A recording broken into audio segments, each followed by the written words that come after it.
ओम शांति। आज 10 मई 2021 के मधुर महावाक्य है और आज की मुरली है पढ़ाई। बाबा कहे तुम्हें बहुत खुशी होनी चाहिए कि तुम्हें पढ़ाने वाला स्वयं भगवान है, जो टीचर बन करके हमें सहज राजयोग सिखाता है, प्रजा योग नहीं। बाकी इस पढ़ाई के अंदर विशेष खूबी क्या है? तो बाबा कहे इस पढ़ाई की खूबी यह है कि पुराने तो पढ़ते ही जा रहे हैं, लेकिन नए बच्चे जो आते हैं, जिनकी बुद्धि तीखी होती है, वो थोड़े समय में भी पुरानों से भी आगे निकल जाते हैं।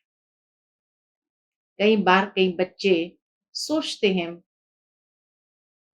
कि कब तक पुरुषार्थ करना होगा।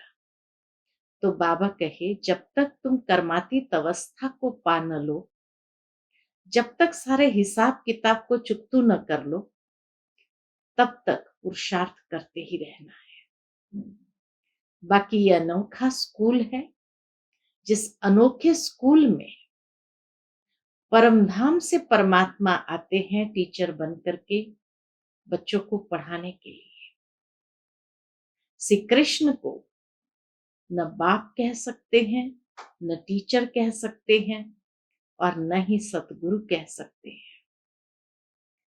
बाबा कहे इसलिए तुम्हें इस पढ़ाई में बहुत बहुत खुशी होनी चाहिए। सुनते हैं बाबा के मधुर महावाक्य। ओम शांति। मीठे बच्चे, सदा इसी खुशी में रहो कि स्वयं भगवान हमें टीचर बनकर पढ़ाते हैं। हम उनसे राजयोग सीख रहे हैं, प्रजा योग नहीं। भगवान प्रजा योग नहीं सिखाते, वो आते ही है राजयोग सिखाने। बाकी यहाँ जो राजयोग संपूर्ण रीति से नहीं सीख पाए, तो वो प्रजा बन जाते हैं। प्रश्न है आज की मुरली का, इस पढ़ाई की खूबी कौन सी है? तुम्हें कब तक पुरुषार्थ करना है? तो उत्तर है, यह पढ़ाई जो बहुत समय से करते आ रहे हैं, उनसे नए बच्चे तीखे चले जाते हैं। यह भी खूबी है, जो 3 मास की तीखी बुद्धि वाले हवा तीव्र पुरुषार्थी नए बच्चे पुरानों से भी आगे जा सकते हैं।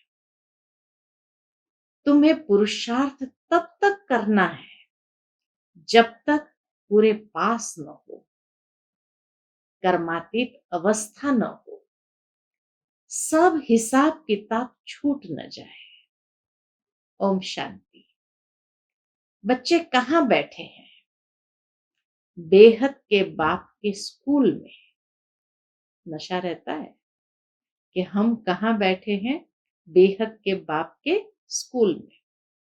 बहुत ही ऊंचा नशा होना चाहिए बच्चों को। किसके बच्चों को? बेहद के बाप के बच्चों को अथवा रूहानी बच्चों को। बाप रूहों को ही पढ़ाते हैं, गुजराती व मराठी को नहीं पढ़ाते हैं। वह तो नाम रूप हो गया। बाप पढ़ाते ही है रूहों को। तुम बच्चे भी समझते हो। क्या समझते हैं? हमारा बेहद का बाप वही है जिसको भगवान कहते हैं। भगवान वाच भी है जरूर। बाबा कहे गीता के अंदर भगवान वाच भी है जरूर, परंतु भगवान किसको कहा जाता है ये समझते नहीं। यादगार जरूर है कि भगवान ने आकर पढ़ाया, परंतु वो भगवान कौन है, किसको कहा जाता है, यह समझते नहीं। कहते भी है शिव परमात्माए नमः। परमात्मा तो एक ही है, वह है ऊंचते ऊंच निराकार। तुमको कृष्ण भगवान नहीं पढ़ाते, न पढ़ाया था। तुम जानते हो, हम आत्माओं का बाबा हमको पढ़ा रहे हैं। आत्माओं का बाबा हमको पढ़ा रहे हैं। भगवान तो निराकार ही ठहरा। शिव के मंदिर में जाते हैं, उनकी पूजा भी करते हैं, तो जरूर कोई चीज है। नाम रूप से न्यारी कोई चीज थोड़ी होती है। यह भी तुम अब समझते हो। सारी दुनिया में कोई भी नहीं जानते हैं। तुम भी अभी जानने लग पड़े हो। बाबा कहे, अभी हम बच्चे भी जानने लग पड़े हैं। बहुत समय से जानते आए हो, ऐसे भी नहीं। बहुत समय से आने वालों से नए तीखे नहीं जा सकते हैं। यह भी खूबी है, इस पढ़ाई की खूबी है। 3 मास के नए बच्चे भी बहुत तीखे हो सकते हैं। कहते हैं, बाबा, इस आत्मा की बुद्धि बहुत तीखी है। नए जब सुनते हैं तो बड़े गदगद होते हैं। बाबा कहे, नए बच्चे जैसे जैसे ज्ञान को सुनते जाते हैं, अंदर ही अंदर बहुत गदगद होते हैं। नए जब सुनते हैं तो बड़े गदगद होते हैं। है तो सब गॉडली स्टूडेंट। निराकार बाप ज्ञान का सागर पढ़ा रहे हैं। भगवान वाच भी गाया हुआ है। कहाँ? गीता में। तो इसीलिए बाबा कहे, भगवान वाच भी गाया हुआ है, परंतु कब, यह भूल गए। भगवान किसको कहा जाता है ये नहीं जानते, और ये भगवान वाच कब था ये भी भूल गए। अभी तुम बच्चे जानते हो, ऐसे भी कोई होते हैं जिनका बाप टीचर होता है, परंतु वह सिर्फ एक ही सब्जेक्ट पढ़ाएंगे। दुनिया में किसी का बाप टीचर होता है, लेकिन वो एक सब्जेक्ट पढ़ाएंगे। दूसरी सब्जेक्ट के लिए दूसरा टीचर पढ़ाएंगे। यहां तो बाप सब बच्चों का टीचर है। ये वंडरफुल बात है। और सारी सब्जेक्ट, ज्ञान, योग, धारणा, सेवा, चारों ही सब्जेक्ट हमारा बाप ही टीचर बनकर के हमें पढ़ाते हैं। ढेर बच्चे हैं जिनको निश्चय है शिव बाबा हमको पढ़ाते हैं। श्री कृष्ण को बाबा कह नहीं सकते। कृष्ण को ऐसे टीचर, गुरु भी नहीं समझते हैं। यह तो प्रैक्टिकल पढ़ा रहे हैं। तुम भिन्न भिन्न प्रकार के स्टूडेंट्स बैठे हो। बाबा टीचर पढ़ाते हैं। जब तक तुम पास हो जाओ, कर्मातीत अवस्था को पालो, तब तक पुरुषार्थ करना है। कर्मों के हिसाब किताब से छूटना है। तुम्हें अंदर में बड़ी खुशी होनी चाहिए। किस बात की खुशी होनी चाहिए? बाबा हमको ऐसी दुनिया में ले जाते हैं, और कोई ऐसे स्कूल होते नहीं जो बच्चे बैठे हो और समझे परमधाम निवासी बाबा आकर हमें पढ़ाएंगे। अभी तुम यहाँ बैठे हो। बाबा कहे, अभी तुम यहाँ बैठते हो तो समझते हो, हमारा बेहद का बाबा हमको पढ़ाने लिए आते हैं। तो अंदर में बड़ी खुशी होनी चाहिए। और किस बात की खुशी होनी चाहिए? बाबा हमको राजयोग सिखा रहे हैं। यह प्रजा योग नहीं है, यह है राजयोग। इस याद से ही बच्चों को खुशी का पारा चढ़ना चाहिए। कितना बड़ा इम्तिहान है, और तुम बैठे कितने साधारण हो।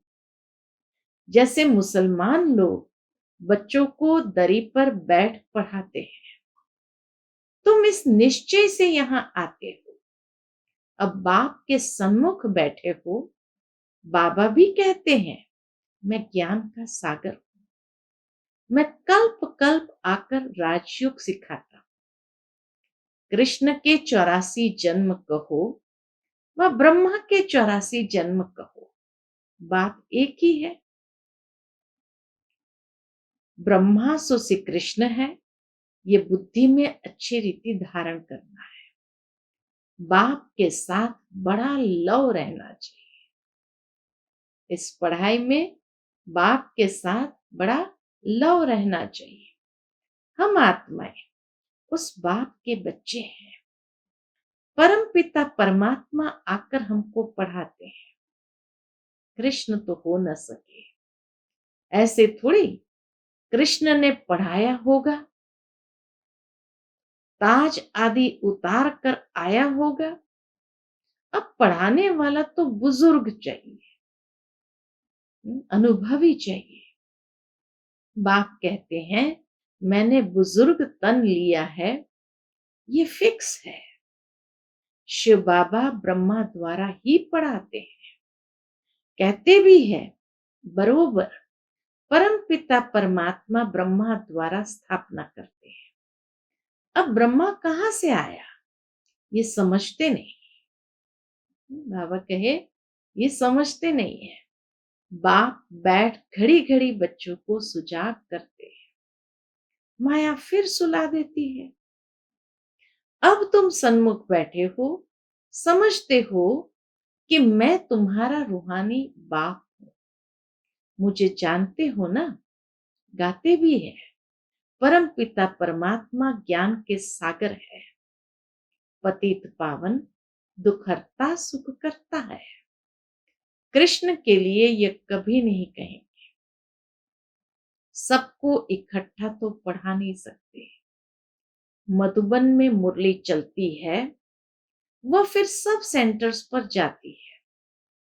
तुम अभी सन्मुख हो, जानते हो कल्प पहले भी बाबा ने ऐसे पढ़ाया था। बाबा कहे, ये जानते हो, यही समय था जो पास्ट हो गया, वह फिर अभी प्रेजेंट होना है। भक्ति मार्ग की बातें तो अब छोड़ देनी है। अभी तुम्हारी ज्ञान से प्रीत पढ़ाने वाले से प्रीत है। हमारी प्रीत ज्ञान से अर्थात पढ़ाई से और पढ़ाने वाले से। कोई कोई जब टीचर से पढ़ते हैं तो उनको सौगात देते हैं। कई बच्चे कोई स्पेशल ओकेजन होता है तो टीचर के लिए सौगात ले आते हैं। यह बाबा तो खुद ही सौगात देते हैं। यहाँ तो कितनी सौगातें मिलती है। ज्ञान रत्नों की सौगात, गुणों की शक्तियों की सौगात और भविष्य नई दुनिया के वर्षे की सौगात।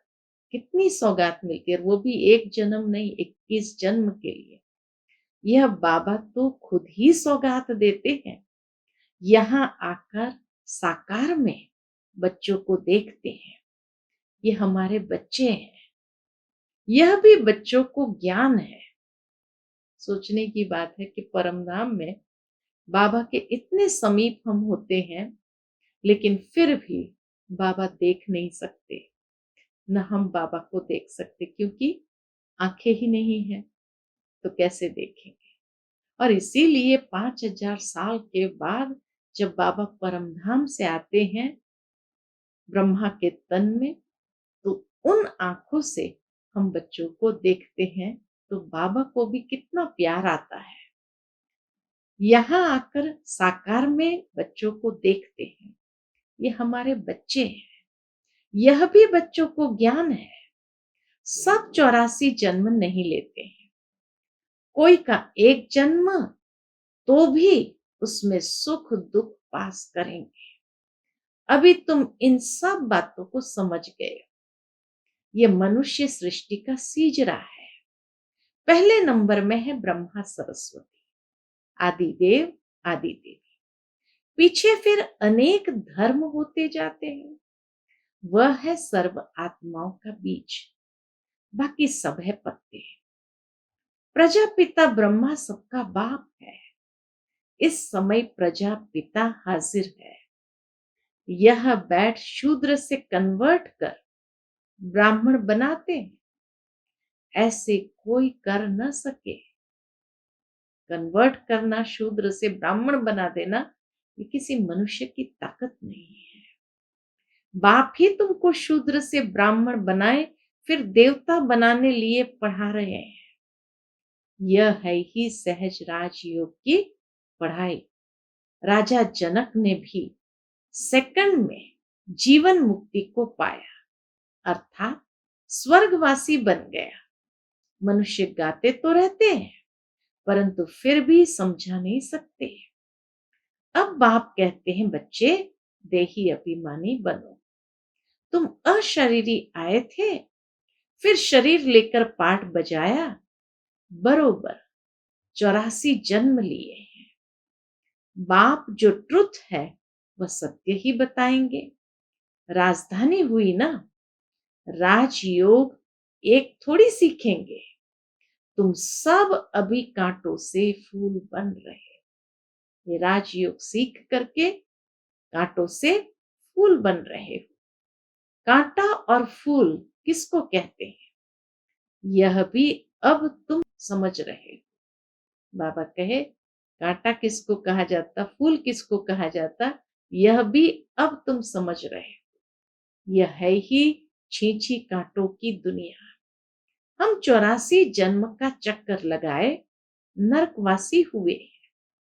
फिर से वर्ल्ड की हिस्ट्री ज्योग्राफी रिपीट करेंगे। हम फिर से जरूर स्वर्गवासी बनेंगे। कल्प कल्प हम बनते हैं। घड़ी घड़ी ये याद करना है और नॉलेज समझानी है। यह लक्ष्मी नारायण सूर्यवंशी थे।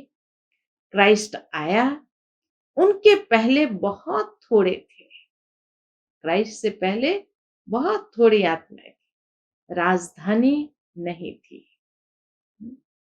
राजधानी समाप्त होती है त्रेता के अंत में। फिर जब तक क्राइस्ट आया तो बहुत थोड़े थे। उस समय राजधानी नहीं थी। अब बाप आकर सतयुगी राजधानी स्थापन करते हैं। स्थापना होती ही है संगम पर। अभी तुम्हारी बुद्धि में है कि यह है सच्चा सच्चा कुंभ का मेला। आत्माएं अनेक है, परमात्मा एक है। परमात्मा बाप बच्चों के पास आते हैं पावन बनाने। इसको ही संगम युग का कुंभ का मेला कहा जाता है। अभी तुमको ज्ञान का तीसरा नेत्र मिला है। बाप आकर स्वर्गवासी बनाते हैं, फिर नरक पुरानी दुनिया का विनाश जरूर होना चाहिए। कल्प कल्प विनाश होता ही है। नई सो पुरानी, पुरानी सो नई होती है। यह तो जरूर होगा। नई को स्वर्ग, पुराने को नर्क कहा जाता है। अभी तो कितने मनुष्य की वृत्ति होती जाती है।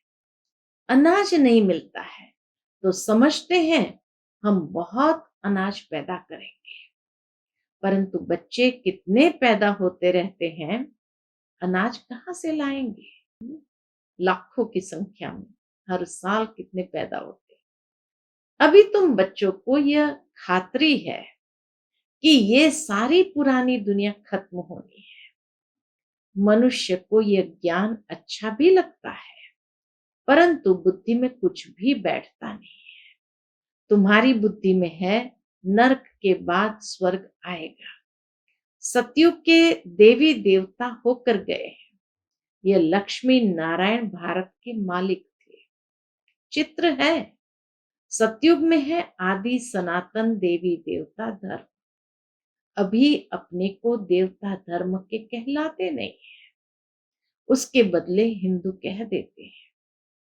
बच्चे अच्छी तरह जानते हैं कि हम ये देवी देवता बन रहे हैं।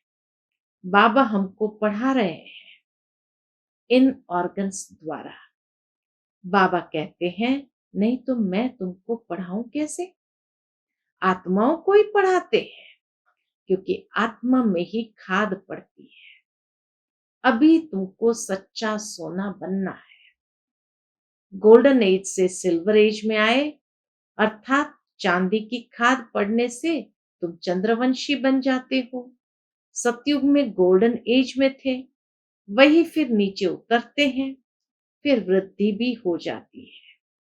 अभी तुम्हारी बुद्धि में है, हम गोल्डन सिल्वर कॉपर आयरन में 84 का चक्र लगाकर आए हैं। अनेक बार ये पाठ बजाया है। इस पाठ से कोई भी छूट नहीं सकता है। वो कहते हैं हमको मोक्ष चाहिए, लेकिन वास्तव में तंग तो तुमको होना चाहिए। बाबा कहे, वो कहते हमको मोक्ष चाहिए, लेकिन वास्तव में तंग तो तुमको होना चाहिए। 84 का चक्र तो तुमने लगाया है। तो मोक्ष वास्तव में किसको चाहिए? उनको चाहिए जो एक दो जन्म लेकर के ही कहेंगे कि भाई अभी हमको मोक्ष चाहिए। संन्यास धर्म में चले गए और आए और कहेंगे अभी हमको मोक्ष चाहिए। वास्तव में संसार का चक्कर लगाकर, 84 जन्म का चक्कर लगाकर सबसे ज्यादा तंग जो होता है, उसी को तो मोक्ष चाहिए। वो तो बाबा कहे तुमने चक्कर लगाया है। मनुष्य तो समझते हैं आना और जाना होता ही रहता है। मनुष्य समझते हैं इनसे क्यों ना हम छूटे, परंतु यह तो हो न सके। गुरु लोग भी कह देते हैं तुम मोक्ष को पाएंगे। ब्रह्म को याद करो तो ब्रह्म में लीन हो जाएंगे। अनेक मत मतांतर भारत में ही है और कोई खंड में इतने नहीं है। ढेर की ढेर मत है, एक न मिले दूसरे से। रिद्धि सिद्धि भी बहुत सीखते हैं। कोई केसर निकालते, कोई क्या निकालते, इसमें मनुष्य बहुत खुश होते हैं। यह तो है स्पिरिचुअल नॉलेज। यहाँ ऐसे चमत्कार नहीं दिखाए जाते। तुम जानते हो स्पिरिचुअल फादर है हम आत्माओं का बाप। रूहानी बाबा रूहों से बात करते हैं। सत्य नारायण की कथा आकर सुनाते हैं। वह अमर कथा सुनाते हैं, जिससे अमर लोक का मालिक बनाते हैं। नर से नारायण बनाते हैं, फिर कौड़ी मिसल बन पड़ते हैं। अभी तुमको हीरे जैसा अनमोल जन्म मिला है, फिर कौड़ियों पिछाड़ी क्यों गवाते हो? ये दुनिया की बाकी कितने वर्ष होंगे? ये दुनिया ही बाकी कितने वर्ष होंगे? कितने लड़ाई झगड़े होते रहते हैं, सब खत्म हो जाएंगे। मौत सामने खड़ा है, फिर इतने लाख करोड़ कौन बैठ खाएंगे? क्यों नहीं इनको सफल करना चाहिए? ये रूहानी कॉलेज खुलने से मनुष्य एवर हेल्थी, वेल्थी, हैप्पी बन जाते हैं। सो भी ये कंबाइंड है। कंबाइंड क्या है? हॉस्पिटल कम यूनिवर्सिटी। हेल्थ वेल्थ हैप्पीनेस तो है ही। बरोबर योग से आयु भी बड़ी मिलती है। कितने तुम हेल्दी बनते हो, फिर कारों का खजाना भी मिलता है। अल्लाह अलाउद्दीन का नाटक दिखाते हैं ना। तुम जानते हो अल्लाह जो आदि सनातन देवी देवता धर्म स्थापन करते हैं, उसमें बहुत सुख है। नाम ही है स्वर्ग। तुम शांति धाम के रहवासी थे, फिर तुम पहले पहले सुखधाम में आए, फिर 84 जन्म लेते नीचे गिरते आए हो। कल्प कल्प हम तुम बच्चों को ऐसे बैठ समझाते हैं। तुम अपने जन्मों को नहीं जानते हो। मैं तुमको बताता हूं। तुमने 84 जन्म लिए हैं। ये चोला पतित है, आत्मा भी तमो प्रधान हो गई है। बाबा राइट कहते हैं। बाबा कभी रॉन्ग कहेंगे नहीं। वह है ही ट्रुथ। सतयुग है ही वाइसलेस वर्ल्ड, राइटियस दुनिया। फिर रावण अनराइटियस बनाते हैं। यह है ही झूठ खंड। गाते भी है झूठी माया, झूठी काया, झूठा सारा संसार। कौन सा संसार? यह सारा पुराना संसार झूठा है। सतयुग में सच्चा संसार था। दुनिया एक ही है, दो दुनिया नहीं है। नई दुनिया से फिर पुरानी होती है। नए मकान पुराने मकान में फर्क तो होता है। नया बनकर तैयार होता है तो समझते हैं नए में बैठेंगे। यहाँ भी बच्चों के लिए नया मकान बनाते हैं। बहुत बच्चे होते जाएंगे। तुम बच्चों को तो बहुत खुशी होनी चाहिए। बाप कहते हैं मुझ ज्ञान सागर के बच्चे सब काम चिता पर बैठ बेचारे एकदम जल गए। अब फिर उनको ज्ञान चिता पर बिठाते हैं। ज्ञान चिता पर बिठाए स्वर्ग का मालिक बनाते हैं। काम चिता पर बैठने से बिल्कुल ही काले बन गए। कृष्ण को श्याम सुंदर नाम दिया है, परंतु अर्थ कोई नहीं समझते। अब तुम क्या से क्या बनते हो? बाप कौड़ी से हीरे मिसल बनाते हैं, तो फिर इतना अटेंशन देना चाहिए। बाप को याद करना चाहिए। याद से ही तुम स्वर्ग के मालिक बनेंगे। अच्छा, मीठे मीठे सिकिलते बच्चों प्रति माता पिता बाप दादा का याद प्यार और गुड मॉर्निंग। रूहानी बाप की रूहानी बच्चों को नमस्ते। हम सब रूहानी बच्चों की रूहानी माता पिता बाप दादा को याद प्यार गुड मॉर्निंग और नमस्ते। नमस्ते। शुक्रिया बाबा, शुक्रिया। आज की मुरली से धारणा के लिए मुख्य सार है। पहली पॉइंट, इस हीरे तुल्य अनमोल जीवन को कौड़ियों के पीछे नहीं गंवाना है। मौत सामने खड़ा है, इसलिए अपना सब कुछ रूहानी सेवा में सफल करना है। दूसरी पॉइंट, पढ़ाई और पढ़ाने वाले से सच्ची प्रीत रखनी है। भगवान हमको पढ़ाने आते हैं। बाबा कहे भगवान हमको पढ़ाने आते हैं, इस खुशी में रहना है।